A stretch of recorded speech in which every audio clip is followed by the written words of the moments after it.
We put out some classics. We put out some singles. So like, no, two-time unified heavyweight champion. So far, so good. oh, with boxing, yeah, 100%. But what I'm saying now is there's another level of fitness. Yeah. You guys wanted me to go bigger? How about twice as big? You're right. If Anthony Joshua was to do what he done to Ngannou to Jake Paul, that's like life-changing injuries. Anthony Joshua has amazed fans with an incredible new body built for power. Leaner, faster, and more explosive than before, AJ's transformation is making headlines in the boxing world, creating a buzz on social media, and sending a clear warning to Jake Paul from his strong, defined shoulders to the renewed fighting stance that reminds everyone of his early championship days. Joshua's new physique is more than just appearance, it is a statement. The only way we're gonna win a 12-round fight is if you push yourself in the gym. So, yeah, that's what I like about the world-class boxing gym. Everyone says they want to be a world champ, but people are not willing to do what it takes to become a world champ.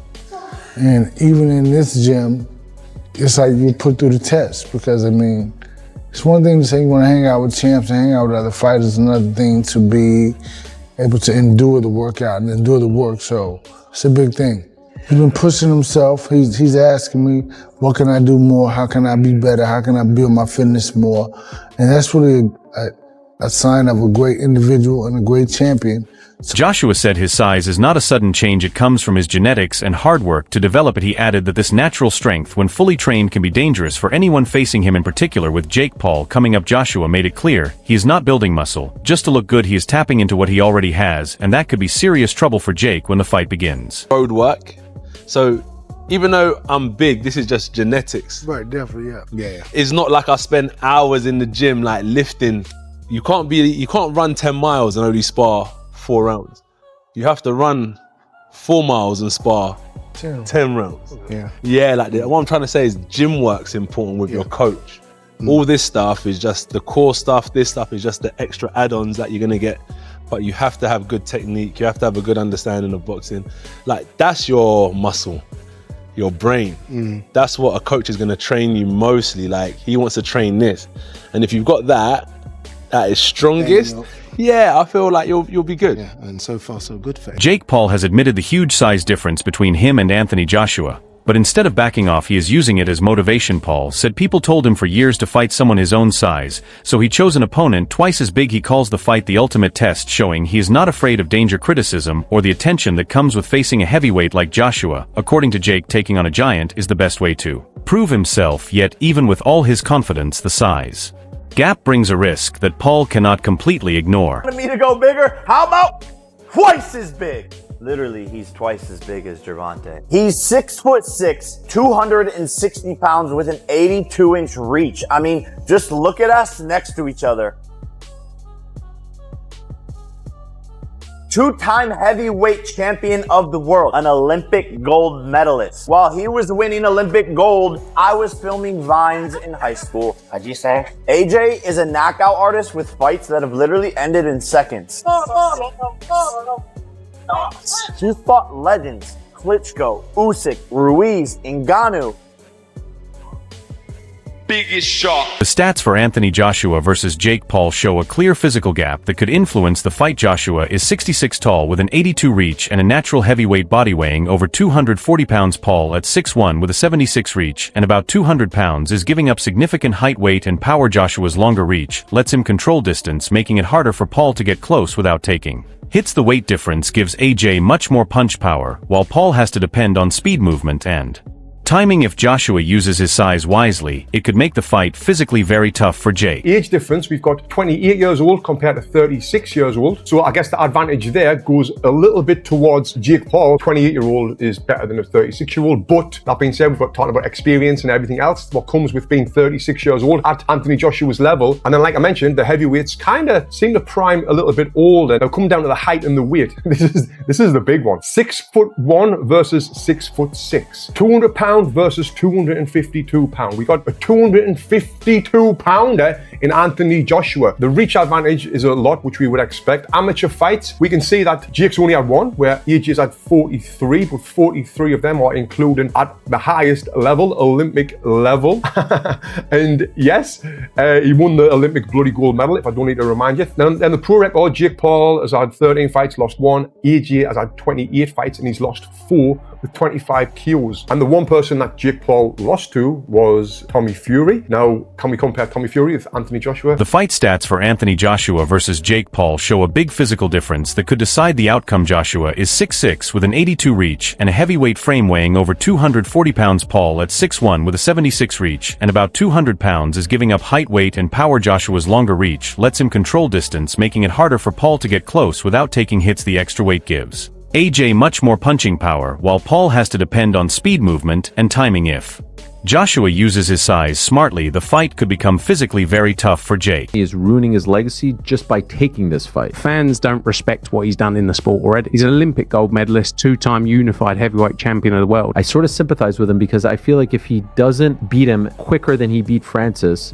people are just going to write it off. I'll ask you bluntly, have there been any discussions about there's an agreement, there's a secret contract? Have any of those discussions happened regarding this fight? It's an 8-round professional fight. AJ wouldn't have taken it if that was the stance it had to be. If it was an exhibition, if it was you've got to hold him up for 8 rounds, it wouldn't suit Anthony Joshua. Anthony Joshua is Matchroom Boxing CEO Frank Smith has been careful about the idea of Anthony Joshua fighting Jake Paul. While he hasn't completely ruled it out, Smith told the Ariel Helwani show that a Joshua comeback is possible, but not against Paul at this time. He highlighted the difference in experience, saying Paul's rise is very different from Joshua's elite-level career. Smith confirmed that talks about a Paul fight are ongoing for early 2026, showing Matchroom is aware of the hype, but he stays realistic about how unpredictable boxing can be. Because I remember when like Tyson fought Ngannou the first time, he was like, this isn't my cup of tea. And then obviously he ended up fighting Ngannou. And so I didn't know if this was a bridge too far for him.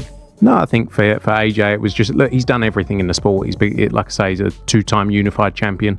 He's fought the best, the elite fighters in, Alexander Usyk twice. And for him, it's just, right, I want to do things that interested me, motivate me. And obviously, if you can go and do that for a load of money against someone, fair play. I think me and Jake Paul might be more competitive than Jake Paul and Anthony Joshua. Oh my dear. I actually want to make as the comeback fight for Jake Paul, Eddie Hearn, Jake Paul. Wow. Yeah. Don't you think that would be big? As the comeback fight? Yeah, like meaning after he loses this one. For Jake's comeback fight. You think Eddie would be down?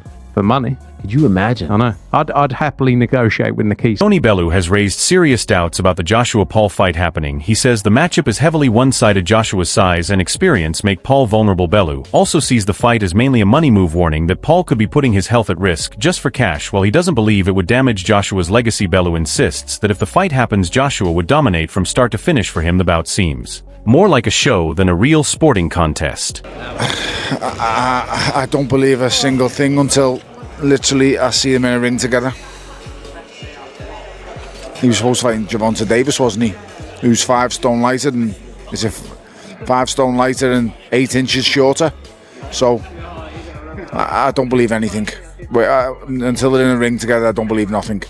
Obviously, AJ was meant to fight in an 8-rounder. I think Eddie said to me earlier against an 8-rounder. Yeah, okay. Against a top 120 opponent on BoxRec that none of us would have heard of.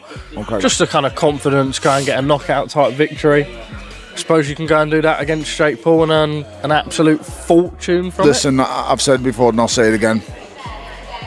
Boxing is a brutal business. Go and make as much as you can, as quick as you can. Once you've achieved your dream and goals of becoming a world champion, there's nothing left to do besides make money. What are you chasing? You've won all the belts. I think he's missing a WBC. I think that's about it. Go and get the belts and that's it. Move on. Do you believe it should be sanctioned?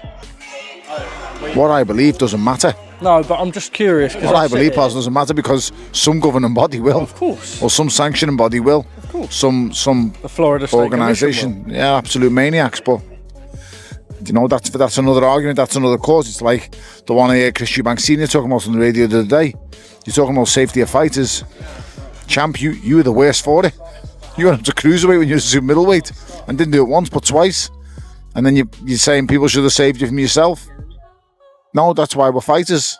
So boxing. We know what we sign up for. We know what's going. Many experts say it could be embarrassing for Anthony Joshua if he does not knock out Jake Paul within the first few minutes. They view the fight as a major mismatch and believe anything less than a decisive knockout could hurt Joshua's legacy. Is it? Well, here's some proper talk then. If Anthony Joshua doesn't knock out Jake Paul within 6 minutes, it's embarrassing. Not only for him, but also for the sport of boxing. And if he does knock him out within 6 minutes, because it's a proper fight, boxing better pray that there's no lasting damage to Jake Paul. The phrase fuck around and find out springs to mind. This is not a game. You don't play boxing, especially not with a 2-time unified heavyweight world champion in his athletic prime. If you're gonna deal with clowns...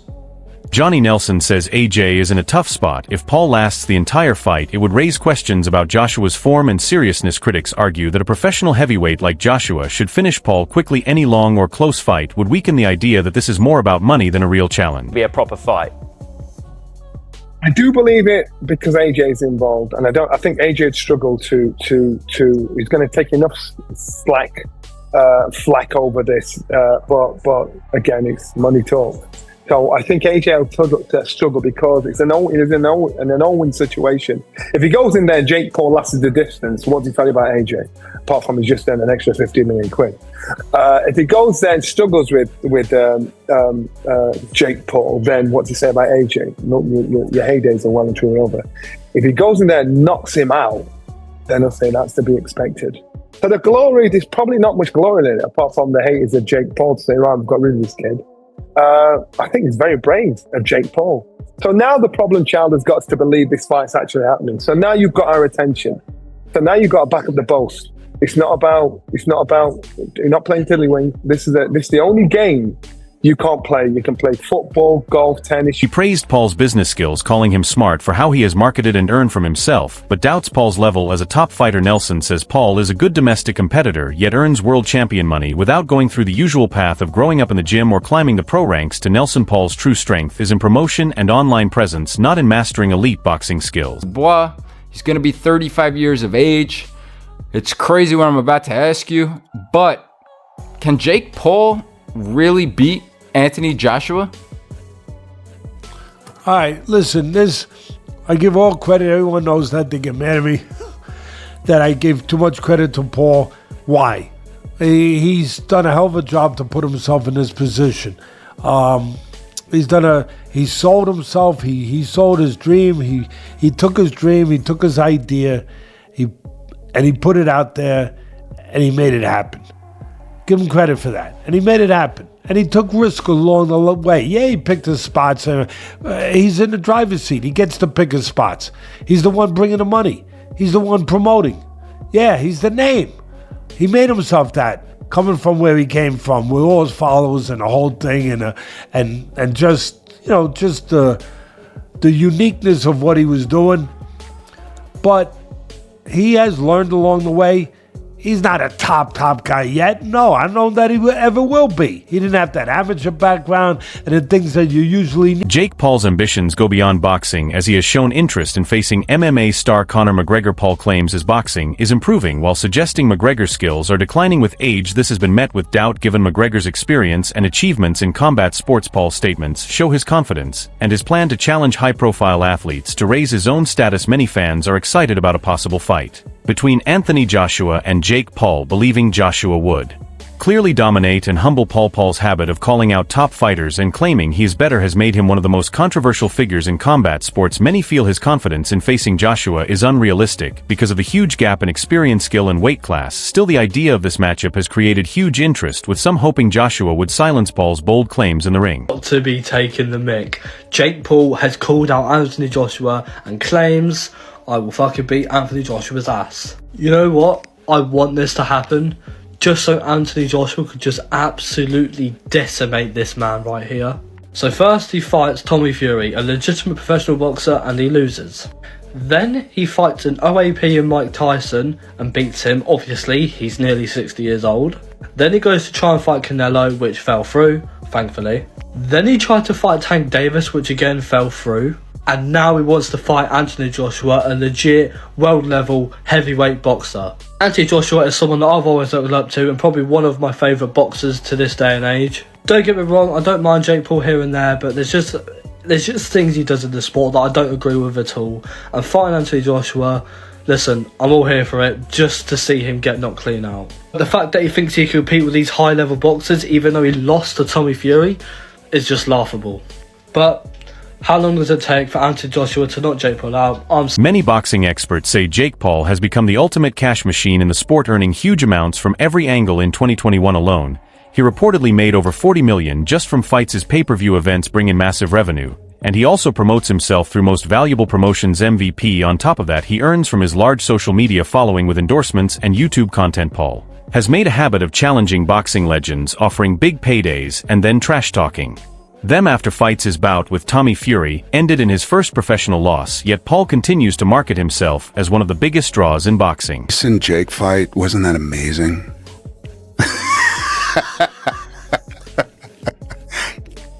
Yeah. It's amazing they got paid so much money for that. 25 million and 40 million? I think 20 and 40. Yeah, I think that's what I'd heard. You know, which I'm happy Mike got the money, and I'm happy that he didn't get hurt. That was my fear, that it was going to be a real fight and he was going to get hurt. You've known him for a long time. I've known him for a long time. I love that dude. Me too. And he was a larger than life figure in my childhood. Truly, me when too. I was a kid, when he was the champ, it was like people don't understand what a champ he was. Like he wasn't just the heavyweight champion of the world. He was an executioner. Truly. Every fight was just a matter of how long was it going to last. Which fight it was that I went to go see a couple of fights, and I actually went to go see Julio Cesar Chavez fight, and that's when I met. Unlike some traditional boxers who ignore spectacle boxing, Anthony Joshua has taken a more balanced view. He says YouTube boxing has helped the sport by attracting a new audience and boosting overall viewership. Joshua recognizes that fighters like Jake Paul have brought younger fans to boxing who might not have followed it before. YouTube 10 out of 10. I'm telling you, it's good for boxing because it's showing people you can fight someone that is well-known, credible, can fight, marketable, without a championship and have that same effect early on in your career, and you can still get all the rewards anyway. So I think that they're showing guys, oh, hang on a minute, there's so much potential in boxing regardless of championships. And I think it's good because now people start taking more risks early on. These guys coming into the game are changing the landscape for the better, showcasing that if you have a business mind on, marketable, creative, content driven, obviously talented, you can generate. What do you think? Will AJ be unstoppable in this fight, or could Jake pull off a surprise? Share your thoughts in the comments below.